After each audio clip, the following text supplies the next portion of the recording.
Welcome to RP today's English. Prepositional errors. புத்தகம் மேஜையின் மேலே இருக்கிறது. புத்தகம் மேஜையின் மேலே இருக்கிறது. The book is on the table. The book is on the table. ஒரு பொருள் மற்றொரு பொருளின் மேலே இருந்தால் அதை குறிப்பிட on பயன்படுத்த வேண்டும். on மேலே.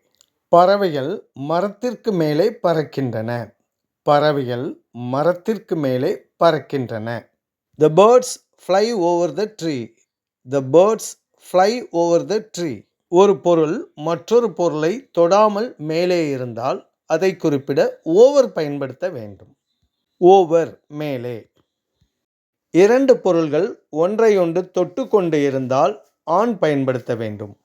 ஒன்றை ஒன்று தொடாமல் இருந்தால் ஓவர் பயன்படுத்த வேண்டும். புத்தகம் மேஜையின் மேல் தொட்டு கொண்டு இருக்கிறது. பறவைகள் மரத்தின் மேல் தொடாமல் பறந்து செல்கின்றன. தேங்க்ஸ் ஃபார் வாட்சிங். பாய்.